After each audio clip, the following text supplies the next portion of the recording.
에듀클래스. 안녕하십니까 수험생 여러분, 반갑습니다. 대산정경원의 원장 김민영입니다. 여러분, 지금부터는 2장 교류회로예요.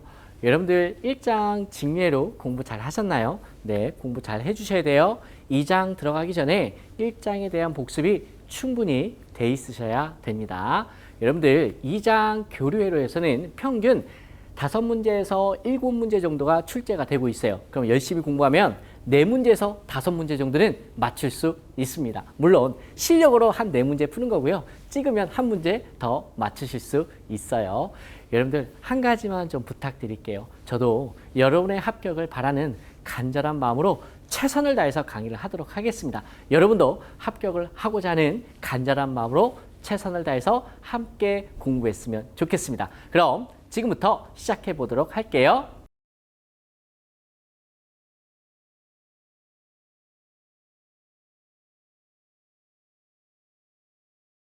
지금부터 2장 교류회로를 여러분 시작할 텐데요. 교류회로를 시작하기 전에 기본적으로 여러분께서 꼭 이해하시거나 또는 알고 있으셔야 되는 기본적인 논점들이 있어요. 그 몇 가지만 소개해 드릴게요. 근데 좀 어렵다라고 느끼실 수도 있어요. 근데 걱정하지 마시고 나중에 이 내용이 나오고 또 나와요. 그럼 나중에 듣다 보면 그거 하면서 쉽게 나중에는 여러분께서 이해하시고 받아들이실 수 있을 겁니다. 지금 강의하는 내용은 내가 한 50%만 이해하자라는 목표를 가지고 공부하셔도 너무나 훌륭합니다. 지금까지 여러분 잘 하고 계시고요. 자, 지금 한번 같이 또 시작해 보도록 할게요. 자, 자기장과 자속이에요. 먼저 용어 자기장. 자기라는 말 어떻게 우리가 이해를 하면 좋냐면 여러분 자석을 생각하시면 돼요. 자, 뭘 생각한다? 자석을 생각하시면 된다. 자, 그리고 여기 장이라는 글자가 있어요. 여러분 우리 전기공학에서 장이라는 것은 우리 필드라고 하는데 어떤 공간을 의미합니다. 즉 자석의 힘이 미치는 공간을 자기장이라고 한다더라. 자기장을 줄여서 자장이라고도 해요. 가운데 글자를 빼는 거지. 가운데 글자를 빼고 자장 이렇게 읽기도 합니다. 또는 자기장 또는 자계라고도 이야기를 해요. 자기장, 자장, 자계 다 같은 말이에요. 선생님 너무 어려워요 라고 하시지 마시고 계속 나올 거예요. 그럼 듣다 보면 자연스럽게 여러분 받아들여지십니다. 그러면은 자기장, 자석의 힘이 미치는 공간을 우리가 자기장이라고 하는데 여러분 지금 자석을 준비했어요. N극과 S극이 있는 막대 자석이다 라고 생각하시면 되시고 여기다 이제 철가루를 이렇게 뿌립니다. 철가루를 뿌리면 철가루가 막 흩어져요? 아니면 어떤 일정한 규칙을 가지고 여러분 모입니까? 그렇죠? 어떤 일정한 규칙을 가지고 이렇게 모입니다. 즉, 이 자석의 요 주변에 이 자석의 힘이 미치는 거죠. 그래서 일정한 배열을 가진다라는 이야기입니다. 이 주변의 공간을 뭐라고 한다? 자기장이라고 한다. 근데 실제 자기장은 눈에 보여요? 안 보여요? 안 보인다라는 거지. 근데 눈에는 보이지 않아. 근데 내가 표현은 하고 싶은 거죠. 그래서 과학자들이 막 머리를 싸매고 연구를 한 거야.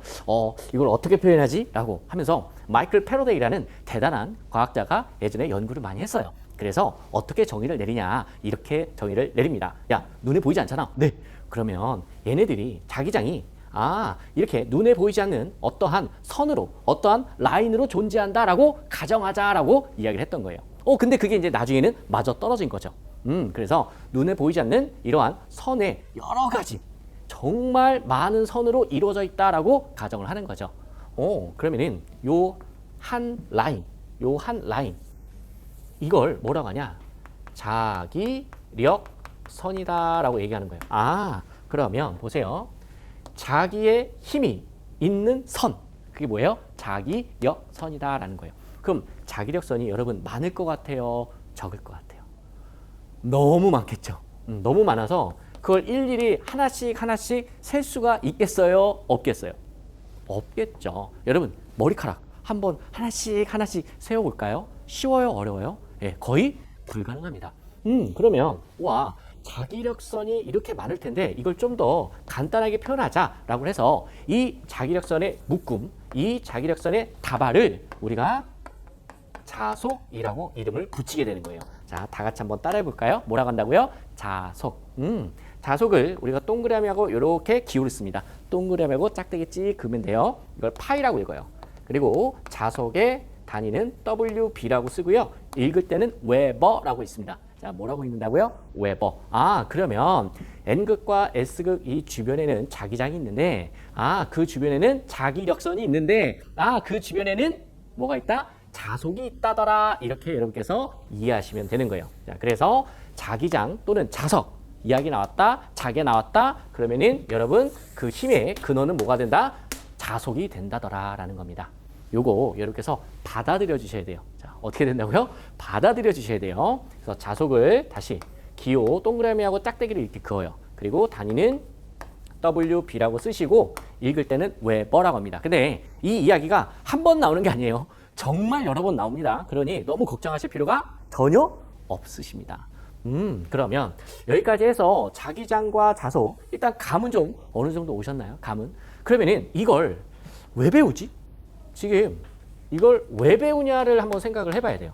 아니 지금 2장이 교류회로인데 교류회를 시작하기 전에 갑자기 이 얘기를 왜 하시지? 이 말씀을 왜 하시지? 라고 생각할 수가 있겠죠. 그 이유에 대해서 지금부터 말씀을 드릴게요. 뭐냐면 나중에 이 내용도 다 배우십니다. 걱정하지 마세요. 우리가 이제 자기 또는 자석 있죠. 이 자석과 여러분 전기, 이 자기라는 친구하고 전기라는 친구는요 뗄래야 뗄 수 없는 관계예요.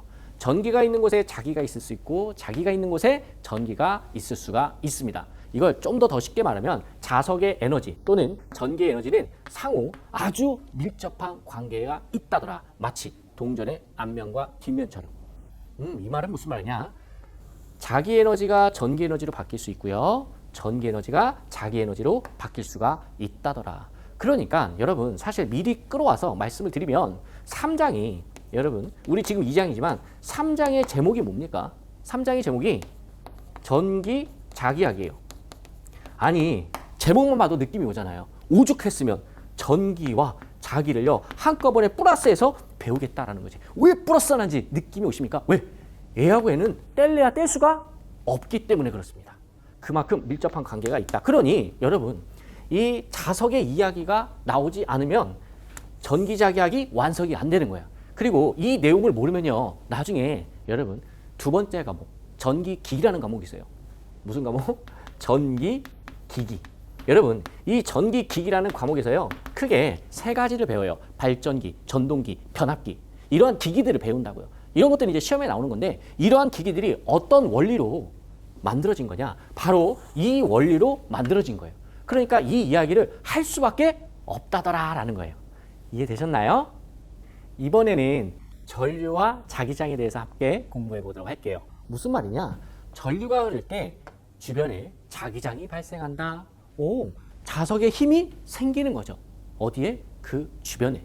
지금 간단한 실험을 한번 해보았습니다. 뭐냐면 지금 전선을 이렇게 동글동글 감아놨어요. 이걸 우리가 전선을 감아놓은 걸 코일이라고 해요. 나중에 두 번째 과목, 제 2과목에서는 이걸 권선이라고도 이야기를 합니다. 어찌됐든 코일 또는 권선 같은 말이에요. 전선을 많이 감아놨다. 여기에 여러분 전기를 공급해 주는 거죠. 전기 에너지. 이거 배터리죠. 그러면은 뭐가 흐르겠어요? 전류가 흐르겠죠. 전류는 플러스에서 마이너스로 흐른다라고 약속했습니다. 그럼 전류가 이런 식으로 이렇게 전류가 흐를 거란 말이에요. 이 상태에서 여러분 여기다가 철가루를 뿌려보는 거예요. 여러분 좀 전에 막대자석 주변에다가 철가루를 뿌렸죠. 그랬더니 철가루가 모이지 않았습니까? 이와 마찬가지로 여기다가도 철가루를 뿌려보는 거죠. 그랬더니 어머나 철가루가 어떤 일정한 규칙을 가지고 얘네들이 모인다더라. 그러면은 철가루가 모였다? 그러면 그 주변에 뭐가 생긴 거예요? 자기장이 생긴 거죠. 자기장이 발생한 거죠. 즉 전류가 흐를 때 뭐가 생긴다? 자기장이 생긴다더라. 이걸 우리가 실험을 통해서 확인할 수가 있습니다. 또는 여기다가 여러분 근처에다가 이렇게 나침반을 여러분 갖다 놔요. 그리고 버튼을 딱 눌러 전원을 딱 공급하는 순간 바늘이 착착하고 움직입니다. 즉 극성을 띠거든요.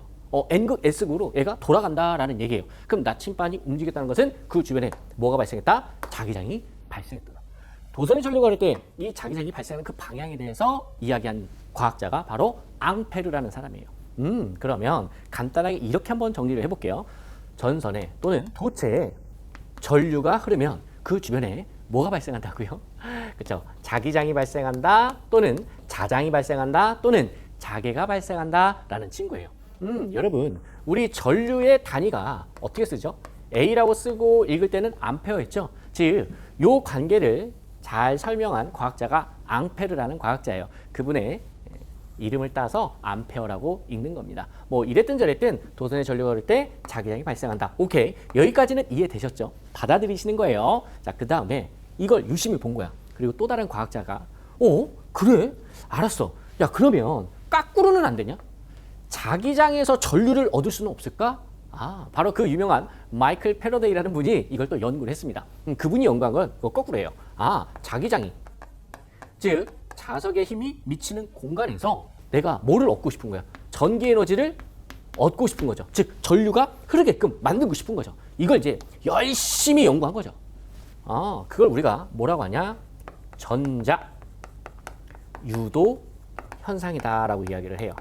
뭐라고 한다고요? 전자 유도 현상. 여기서 여러분 전자 유도 현상이다라고 우리가 일반적으로 이야기를 하는데 이건 좀 줄임말이에요.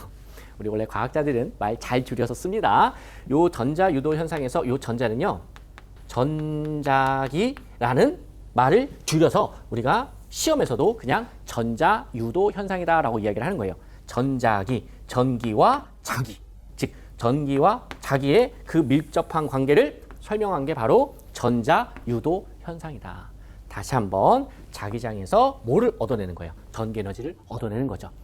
그러면은 까꾸로 이런 거죠. 이상하다. 그러면은 자석이 있어. 자석이 있고 옆에다가 도체를 갖다 놓으면 이 도체에 뭐가 흐른다는 거예요? 전류가 흐른다는 거 아닙니까? 그러면은 자, 생각을 해보세요. 자, 여기 N극이 있어요. 자, 자석이 있고요. 그 주변에 그냥 도체가 하나 있다고 할게요. 그럼 집에서 실험해 보세요. 이 도체에 전류가 흐르나? 절대 흐르지 않습니다.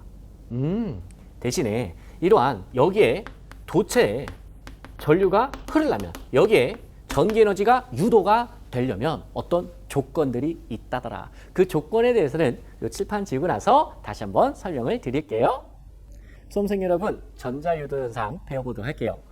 요거 시작하기 전에 좀 전에 했던 거 한 번만 다시 정리할게요. 여기 N극이고요. 요거 S극이에요. 눈에는 보이지 않지만 자석 주변에 힘이 미치죠. 그 미치는 공간을 우리가 뭐라고 한다? 자기장이라고 한다. 그럼 자기장이 뭐로 이루어졌나라고 보니까 눈에 보이지 않는 자기력선들로 이루어져 있다. 그러면은 자기력선은 예를 들어서 자, 이런 거예요. 자, N극과 S극이 있어요. 그러면은 눈에 보이지 않는 무수히 많은 자기력선들이 존재한다. 이렇게 이야기를 했었죠. 그리고 이 묶음을 뭐라고 한다? 자속이라고 한다더라. 그럼 여기에서 우리가 한 가지 약속을 합니다. 어떤 약속을 하냐? 자기력선은 N극에서 나와서 S극으로 들어간다라는 약속을 합니다. 약속이라고 그랬어요. 자, 우리 우측 통행합시다 라고 하면 우측 통행하는 거고, 좌측 통행합시다 라고 하면 좌측 통행하는 거죠. 이런 것처럼 여러분 약속이에요. 어디서 나와서? N극에서 나와서 S극으로 끝난다라는 거죠. 그러면 여러분 자기력선이 N에서 나와서 S로 들어간다? 즉 자속이 N에서 나와서 S로 들어간다라고 이야기해도 전혀 문제가 안 되겠죠. 좋습니다. 여기 N극이고 여기 S극이 있어요. N극에서 S극으로 뭐가 나가는 거예요? 그쵸? 자기력선 또는 자속이 나간다라는 겁니다. 자, 자속의 기호는 동그라미고 딱딱이. 읽을 때는 파이, WB라고 쓰고 여러분 읽을 때는 웨버. 자, 여기까지였습니다. 요거 그대로 가지고 올게요. 지금 얘가 뭐냐면요. 이런 동그란 게 요게 여러분 코일 또는 전선이다라고 생각하시면 돼요. 전선이나 코일을 생각해 주세요. 그리고 지금 이 코일로부터 멀리 떨어져 있네. 멀리 떨어져 있고 요 자석에 N극이 있습니다. 그러면은 지금 여기서 뭐 하나 더 할까요? 이렇게 5가닥이 이렇게 나간다라는 거지. 하나, 둘, 셋, 넷, 5개가 나간다고 할게요. 그럼 여기서도 5개가 나가는데 멀리 있으니까 이런 거예요. 이렇게 나가는 것도 있고, 요렇게 나가는 것도 있고, 요렇게 나가는 것도 있고, 요렇게 나가는 것도 있죠. 그러면은 여러분 이 코일 가운데는 지금 구멍이 뻥 뚫려져 있는 거거든요. 그러면은 지금 이 상태에서는 이 코일을 통과하는 자속의 개수는 지금 몇 개가 되는 거예요? 1개가 되는 거죠. 오케이. 그러면은 지금 몇 개? 1개다라는 거예요. 지금 이 상태에서는 이 코일에 전류가 흐르지를 않습니다. 알겠죠? 자, 근데 이 코일에 전류가 흐르게 할 수가 있어요. 어떻게 하냐? 바로 오른쪽 그림이에요. 자, 이 자석을요 쭉 하고 이동을 시켜요. 그래서 밑으로 훅 하고 내리는 거예요. 그러면 보세요. 지금 여기서 예를 들어서 5개의 총 자속이 나온다라고 우리가 가정을 했죠. 각색하는 거예요. 그럼 여기서도 똑같이 5개는 나옵니다. 근데 이번에는 보세요. 하나, 둘, 셋, 넷, 5개가 모두 다 통과를 하지 않습니까? 통과를 한다 무슨 얘기인지 아시죠? 하나, 둘, 셋, 넷, 5. 이번에는 그럼 자속이 통과하는 개수가 몇 개 있어요? 5개다라는 거야. 요때 어떤 일이 벌어지냐? 바로 이 코일에는 전류가 흐른다라는 거예요. 이 전류를 우리가 유도전류라고 합니다. 무슨 전류? 유도전류.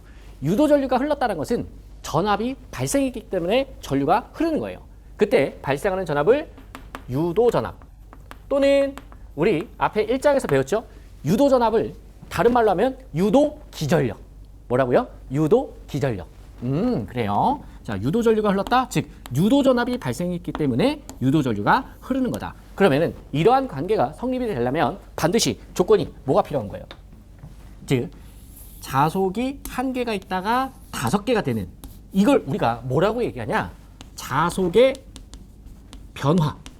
자속의 변화가 있어야 뭐가 생기는 거예요? 유도전압이 생기고 유도전류가 흐르게 된다더라라는 거예요. 말도 안 된다고요? 자, 보세요, 여러분. 자, 손바닥을 이렇게 붙여볼게요. 그럼 뜨거워요? 안 뜨거워요? 별로 안 뜨겁죠? 근데 얘를요, 변화를 주는 거야. 빡! 비비는 거야. 안 뜨거워. 자, 어떤 변화가 있을 때 에너지가 생긴다라는 거예요. 이해되셨나요? 자, 요게 여러분 바로 전자유도 현상이에요. 뭐라고 한다고요? 전자유도 현상. 이거를 아주 수학적으로 증명해낸 과학자가 패러데이죠.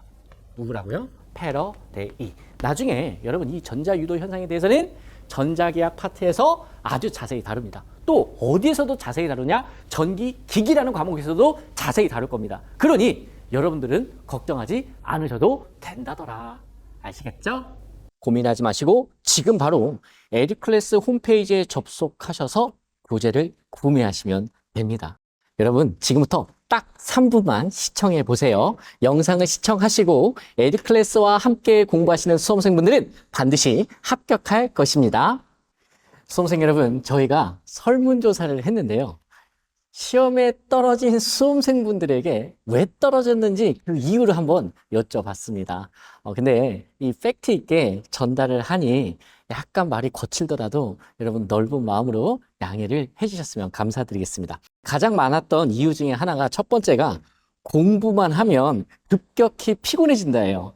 그러면서 뭐라고 써주셨냐면 고등학교, 대학교를 졸업하면서 공부가 끝났다고 했는데 이거 재미도 없는 전기 공부를 하려고 하니 환장한다 이렇게 써주시더라고요. 또 어떤 분들은 미치고 환장하고 팔딱팔딱 뛰겠다 이렇게들 말씀을 하십니다. 사실 전기가 진짜 어렵긴 어렵죠. 저도 다시 태어난다면 전기 안 할 것 같아요.